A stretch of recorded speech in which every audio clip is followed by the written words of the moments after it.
Halo guys, welcome back to my channel. Masih bersama gue Davik. Kali ini gue kedatangan narasumber yang spesial banget buat gue.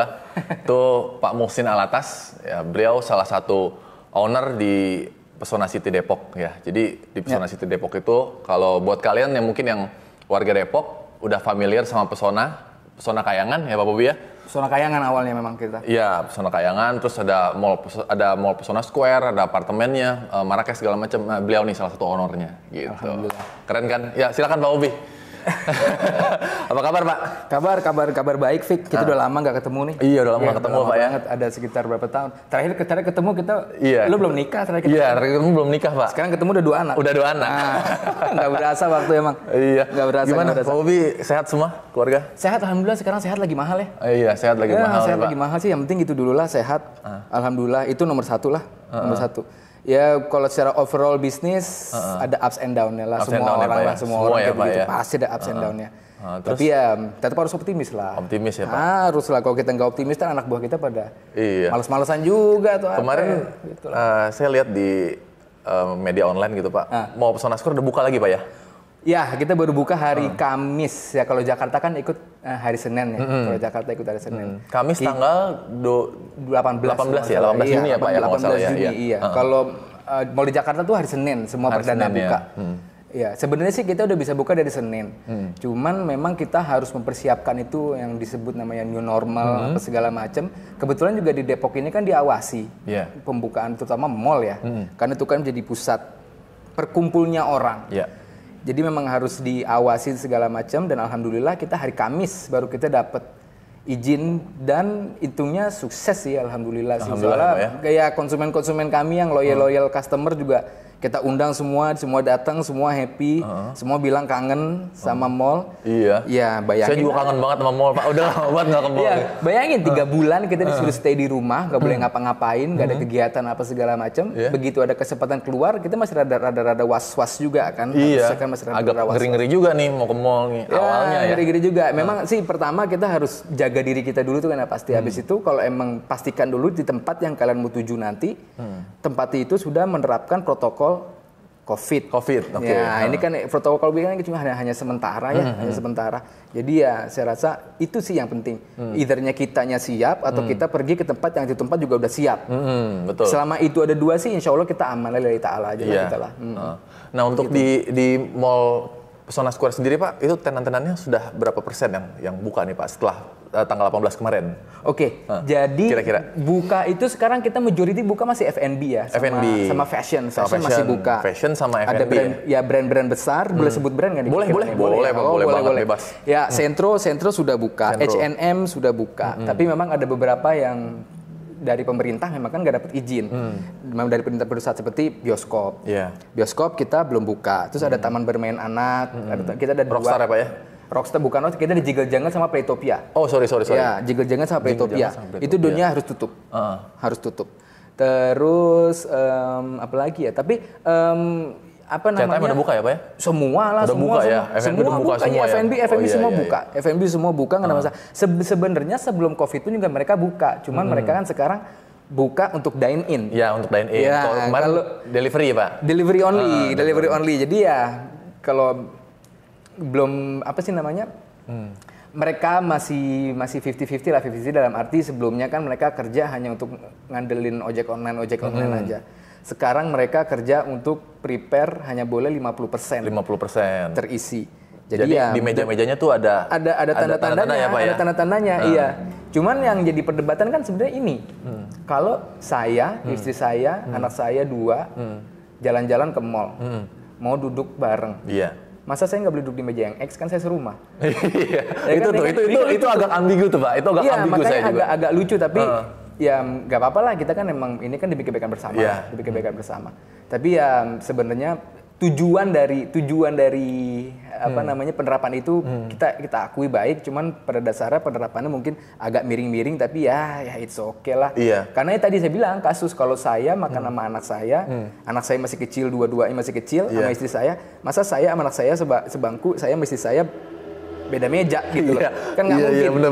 Ya kayak gitu-gitulah. Ya, Cuman nanti ini Pak ya, maksudnya agak aneh gitu ya. Masih agak aneh, tapi ya sudah kita jalanin aja lah. Kita jalanin aja, palingan sih gitu. Sama saya juga ada pengalaman lucu gitu Pak, saya lagi jalan, lagi setir mobil kebetulan dari daerah BSD ke arah rumah nih, ke Jakarta Pusat, ke Cempaka Putih. Itu di tol masuk dalam kota itu ada PSBB yang monitoring tuh, posko PSBB itu Pak. Jadi ada orang kayak ribut-ribut gitu sama aparat. Mereka suami istri Pak, jadi duduk sebelah-sebelahan. Tapi dipaksa untuk duduk pindah ke belakang. Kan mereka kan suami istri kan.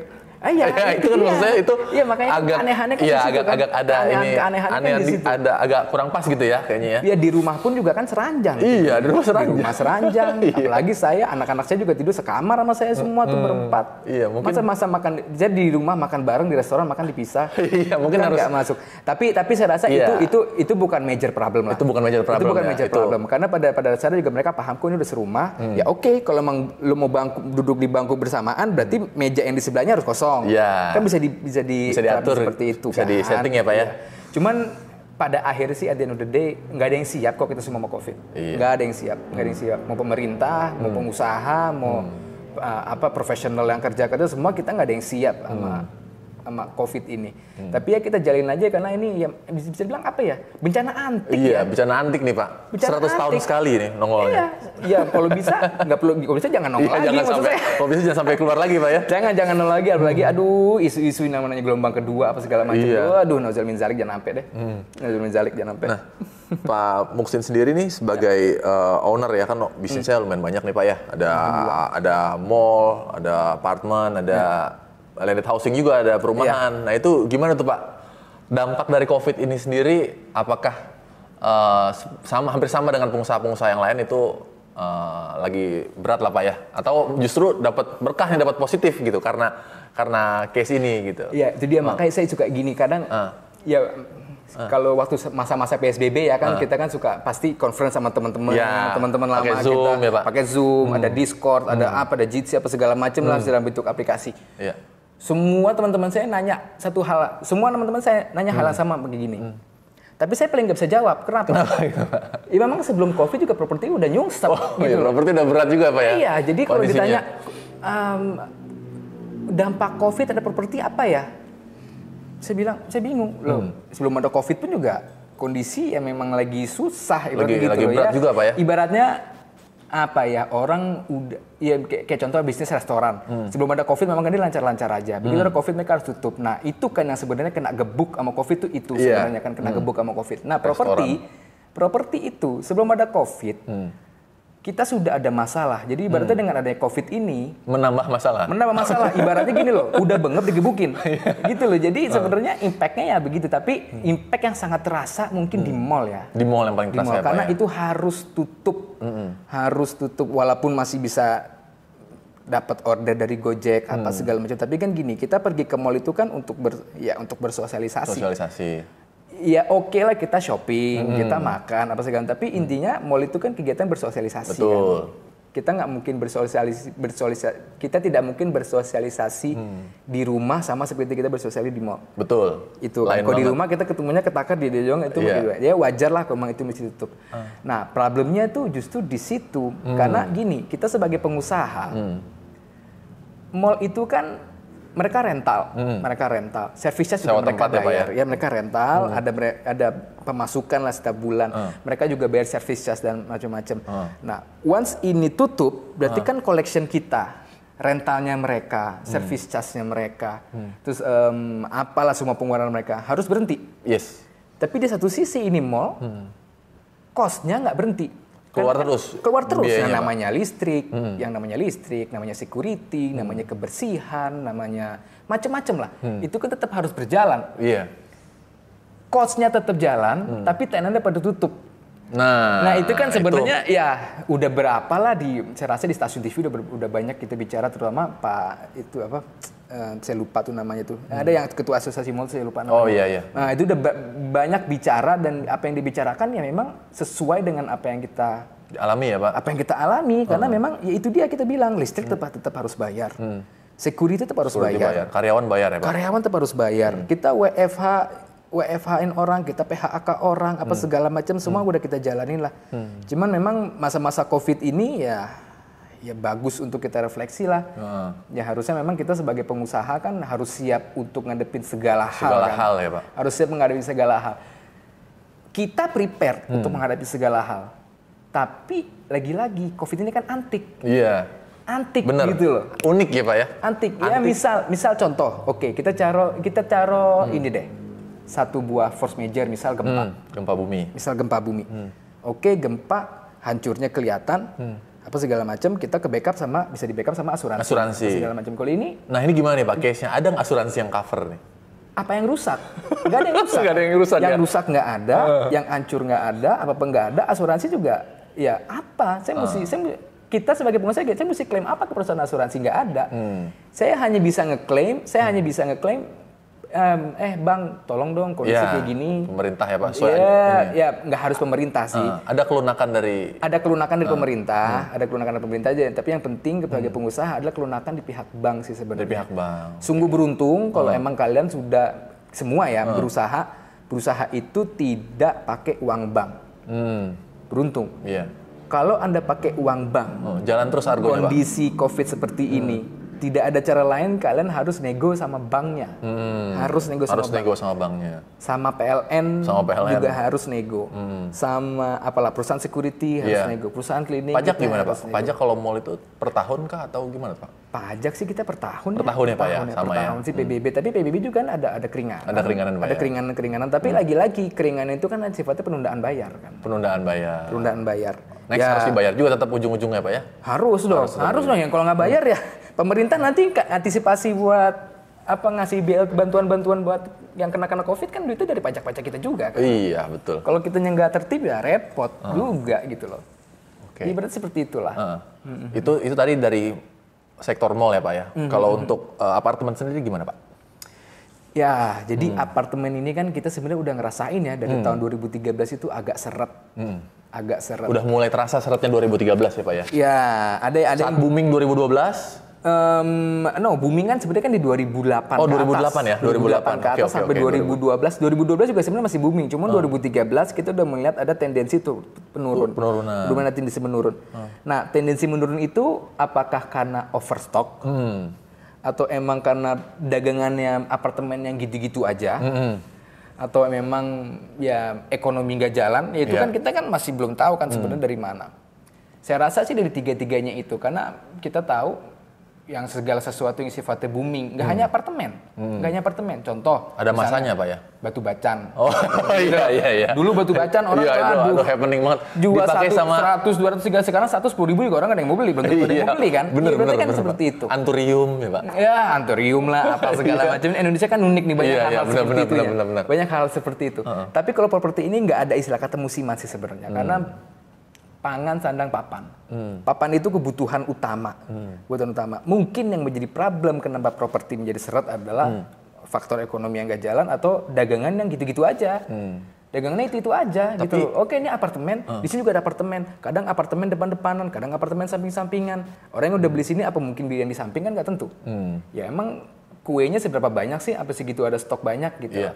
Tapi ini Pak, menurut Pak Muhsin ada nggak kaitannya sama harga barang tambang seperti batu bara dan segala macam? Kenapa tahun 2008 itu happening properti? Karena rangsangan ekonomi dari pastilah tingginya harga mining pada saat itu gitu. Ya, sebenarnya kan banyak orang yang naik kelas tuh Pak dari kelas menengah banyak naik jadi ke atas gitu. Iya, tapi sepanjang sepengetahuan saya ya, mining itu mulai ada problem bareng sama properti tuh. Karena memang 2008 booming, ke atas kan? tuh lagi booming Nah, ya. properti ngikut bukan Pak? Ya, properti ikut. Tapi kan lagi-lagi dari batu bara itu berapa yang pemerintah bisa dapat? Kan ibaratnya gitu. Kalau pemerintah banyak uang, pemerintah kan bisa ngapa-ngapain. Bisa mungkin tahun 2008 zaman PSBY ya kita tahu ada BLT. Ya, PSBY ada BLT. Kita tahu ada BLT, bantuan langsung tunai. Itu bisa jadi mungkin perusahaan mining semua itu mereka kontribusi karena mereka kan kirim keluar ada pajaknya, ada retribusinya, apa segala macam itu berjalan, itu menjadi satu income utama buat negara untuk bisa mensejahterakan rakyatnya kan. Betul. Tiba-tiba ini stop. Nah, Keran itu stop. iya. Karena harga batu bara turun. Iya, harga batu bara turun, pemerintah stop, akhirnya pemerintah nggak punya dana untuk merangsang ekonomi. Ya mau nggak mau kan akhirnya mulai nih. Kayak bola salju ya. 2008 udah mulai gelinding, 2009 mulai besar, 10, 11, 12, 13, wah besar sampai sekarang. Ya itu salah satu faktornya juga, cuman kalau menurut saya juga faktornya adalah keseragaman produk. Keseragaman produk, karena yang kita perhatiin di Jakarta, apartemen, let's say di Menteng, apartemen yang Menteng 1 sama Menteng 2 sama. Hampir tidak ada diferensiasinya. Hampir tidak ada. Nggak ada ciri khasnya gitu Pak ya? Tidak ada ciri khas sama aja. Tidak ada ciri khas yang pembeda. Sebenarnya itu karena ya namanya waktu booming kan orang bangun aja gitu kan. Ya jadi terkadang ada quote unquote itu seperti dipaksakan. Seperti dipaksakan. Mungkin ada satu daerah, let's say Depok atau mungkin Serpong yang banyak banget apartemennya. Tapi ya itu dia saya melihat karena seragam untuk satu pasar dan hanya untuk buat satu segmen. Sebenarnya yang butuh rumah itu kan bukan segmen itu aja ya. Betul. Contoh, banyak apartemen itu kan kita melihatnya apartemen yang menengah. Sebenarnya menengah. Padahal orang menengah ini bisa jadi beliau sudah punya rumah. Di tempat lain ya Pak? Itu di buat tempat lain. hunian kedua ya Pak ya? Iya untuk hunian kedua. Ya oke, kalau ekonomi bagus dia bisa beli hunian kedua. Kalau ekonominya udah nggak bagus, dia kan nggak bisa beli lagi hunian ketiga, hunian keempat apa segala macam. Berarti udah mulai kering nih pasar. Udah mulai kering. Betul. Padahal kita lupa. Core dari pemerintah harusnya adalah bisa menyediakan tempat tinggal buat keseluruhan. Kenapa yang menengah ke bawah ini harusnya yang digenjot? Harusnya kan itu yang digenjot. Gimana caranya mereka supaya naik kelas ya Pak ya? Punya properti. Sekarang perhatiin dari Jakarta deh. Kalau kita boleh semua list apartemen yang ada di Jakarta, saya berani jamin deh, semua pasti keseragaman hanya untuk segmen tertentu doang. Jadinya overstock. Overstock ya Pak ya? Ya overstock, tidak overstock oke, investor beli oke lah, investor beli. Cuman jadinya kalau yang beli investor kan tuh gedung gelap. Iya, nggak ada yang huni. Iya, orang apartemen ada 500 unit, 250 dilempar ke investor kan nggak mungkin tinggalin. Iya. Akhirnya tuh gedung setengahnya gelap kan, malah jadi nggak enak dilihat kan. Iya, masih jadi hampir seperti ghost town lah seperti itu. Dan saya rasa itu pasti membawa ini juga, membawa faktor juga kenapa sekarang properti seakan seperti mandek gitu. Oke, Pak, untuk apartemen sendiri itu ada nggak sih developer yang mengatur Airbnb, terus Airy Room segala macam, terus saya sebut merek aja ya, terus Oyo dan lain-lain, ada nggak developer yang membatasi penggunaan itu, misalnya nggak boleh ada aplikasi ini atau bebas aja, kalau udah beli itu bebas kalian kelola sendiri kayak gini-gini untuk sewa-sewain seperti itu? Ya begini, kita mesti tahu dulu ranahnya developer tuh sampai mana. Ranahnya developer, kita kan namanya developer develop. Setelah dibeli, whatever it takes itu udah urusan kalian, kecuali kalau emang ada agreement sama developer ya. Jadi sebenarnya sih begini, tidak ada larangan dari developer untuk kalian bekerjasama sama aplikasi-aplikasi seperti itu. Tidak ada larangan. Cuman pengawasannya seperti apa? Kita kan tidak mau, karena gini sekarang kita booking, nggak perlu di hotel, di apartemen itu kan juga bisa. Kita kan mau yang sewa apartemen kita ini rapih, tidak macem-macem lah. Misalnya mungkin buat yang enggak lah, seperti itu. Dengan adanya aplikasi itu, pengawasan itunya itu jadi minim. Jadi minim. Problemnya adalah kalau emang nanti sesuatu tiba-tiba nih, lo punya apartemen, gue punya apartemen, lo mau bebasin di akhirnya ternyata yang sewa lo kartel narkoba, misalnya apa? Kalau ketangkap kan yang hancur lo sama gue. Iya benar. Gitu. Sebenarnya itu harus tetap diatur lah. Kita tidak membatasi aplikasi itu. Kalau kita membatasi seakan kita seperti dinosaurus gitu loh. Dinosaurus di dunia modern gitu. Sekarang udah nggak zaman kali gitu. Kan zamannya ya aplikasi-aplikasi seperti itu. Yang zamannya kita membatasi tapi ada norma-norma yang harus kita tahankan. Ada kepentingan. Ada batasan-batasan apa ya? Ada kepentingan gedung yang mesti kita pertahankan gitu. Ada kepentingan gedung, ada mesti marwah gedung yang mesti kita jaga, segala macam. Ada seperti itunya. Ya developer nggak bisa membatasi, tapi hanya bisa menghimbau. Bisa memberikan himbauan. Misalnya preventif ya Pak ya? Preventif, you order, you lapor deh sama building management. Kalau lo mau pakai Airbnb, setiap ada yang ini tolong lapor ke building management, karena nanti yang ngurusin gedung kan building management. Iya, ada orang keluar masuk, ada orang keluar macam. masuk apa segala macam, kan dia harus komunikasi aja sih. Tapi pada intinya kita tidak mau melarang. Tidak melarang ya Pak ya. Tidak melarang. Karena kita, jadi buat investor sebenarnya positif juga nih Pak ya. Saya masih ada pro dan kontra sih buat aplikasi situ sebenarnya. Masih ada pro dan kontra dalam arti begini. Kalau kalian mau beli properti lah, apapun itu. Kalau kalian sudah kerjasama sama mereka, itu kan berarti kan unit kalian kan dikunci kan. Berarti nilai eksklusivitas itu kan sudah hilang. Betul. Tapi memang kan berbeda-beda ini. Tapi kalau saya pribadi, kalau saya punya properti, harus saya yang manage. Karena kalau orang lain yang bersihin, nggak bakal beres. Ibarat seperti itu loh. Ibarat seperti itulah, sama lah kayak kita cuci mobil. Kalau kita cuci mobil itu kan cuci mobil, sama kita cuci mobil sendiri, bersihan mana? Bersihan kita pasti kan. Saya belum pernah pakai aplikasi segala macam, tapi yang saya tahu kayak contoh Airbnb itu kan ada rating-ratingnya. Betul, ada rating-ratingnya. Airbnb itu kan yang bersihin juga kan anak ininya kan, yang punya yang tenan yang bersihin kan. Tenan yang dia ada kayak pengelola buat bersih-bersihnya gitu Pak. Iya, tapi kalau saya pribadi, kalau saya punya properti, saya lebih suka orang yang long lease. Long lease dalam arti you sewa setahun deh, sebulan. Soalnya kalau harian, bayangin, oke deh selama sebulan ada 30 orang yang sewa tempat kita. Berarti kita mesti 30 kali ngebersihin. Betul. Kita mesti 30 kali ngepel. 30 kali nyapu. Bayangin tuh. Sudah tidak profitable lagi sebenarnya. Makanya saya pro kontranya di situ. Saya pro kontranya. Aplikasi ini mempermudah. Mempermudah. Tapi kalau dari segi investasi, kalian kalau pakai aplikasi itu, investasi kalian tuh hancur sebenarnya. Tapi kan bukan ada disediain sama mereka ya Pak? Yang tukang bersih-bersihnya. Yes, ada yang disediain sama mereka, tapi lagi-lagi saya bilang, dia bersihinnya bakal sebersihin kalau saya yang beresin nggak? Oh, oke. Jadi kualitas kebersihannya itu seperti kualitas apa? Kualitas kebersihannya, mungkin ada yang ini, ada yang kayak contoh ada beberapa merek yang memang menyediakan, yang bersihin gue ya, oke yang bersihin kita ya, oke. Pasti bersih nggak? Itu problemnya. Ya itu belum ada jaminan situ. Belum ada jaminan. Bukan betul. belum ada jaminan sih. Mereka bisa ngejamin bersih. Cuman kita sebagai pemilik, standar bersihnya, kita wajib melihat pada waktu dia yang bersih, kita wajib melihat.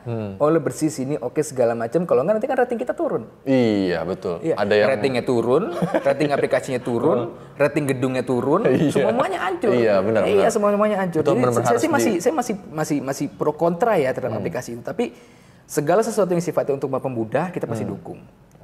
Segala sesuatu yang sifatnya untuk mempermudah ya, kita pasti dukung. Ibaratnya seperti itu sih. Karena kenapa saya tanya ini? Karena saya dulu beberapa tahun yang lalu pernah nanya ke Pak Muhsin nih. Pak Muhsin udah punya mall, udah punya gedung, udah punya apartemen, udah punya juga perumahan. Kok nggak bikin hotel sih? Nah Pak Muhsin nih ada idealisme sendiri, kenapa nggak bikin hotel? Ya karena masih gitu Pak. Masih. Kenapa tuh? Boleh nggak begini. Saya bukan nggak mau bangun hotel. Saya tidak mau merunning hotel. Saya bangunin bisa. Kan lagi-lagi kan saya ini developer. Oh, oke. Jadi lebih kepada ininya Pak ya. Saya ini developer. Saya lebih ke arah develop atau jual. Kebetulan saya direktur marketing. Spesialisasi saya menjual. Saya lebih suka bangun jual. Tapi kalau hotel itu kan ya mungkin bisa dibilang idealis ya. Bisa dibilang, tapi ya itu dia kita ya gimana ya? Kenapa? Bukan saya melihat hotel bisnis yang jelek, tapi hotel bisnis yang sangat bagus, sangat lukratif. Tapi emang kesian dari pas COVID ini. Iya. Impactnya ketabok banget lah. Iya, ketabok banget Pak. Tapi memang saya cuman jadi lebih kepada spesialisasi Pak ya Bapak? Iya. Saya juga wanti-wanti sih dari almarhum ayah saya juga. Wanti-wanti kalau you nggak usah bisnis hotel lah, kita nggak pernah tahu siapa yang nginep di situ. Kita yang menyediakan tempat apa segala macam ya. Kalau orang tua bilang nggak boleh ya, jalanin lah. Saya melawan. Oke. Itu udah. Iya. Dari kalau bangun no problem. Bangun no problem. Jadi kalau ada yang ngajakin Pak Bobi nih, Pak Muhsin untuk bangun hotel, oke. Cuma kalau buat bangun cuman bisnisnya saya nggak ikut. Bisnisnya nggak ikut. Bisnis kafe, bisnis bar, apa segala macam. Oke, tapi gue bangunin, tapi bisnis barnya gue nggak mau ikut. Gue banguninnya aja deh. Nggak cukup lah, udahlah. Iya.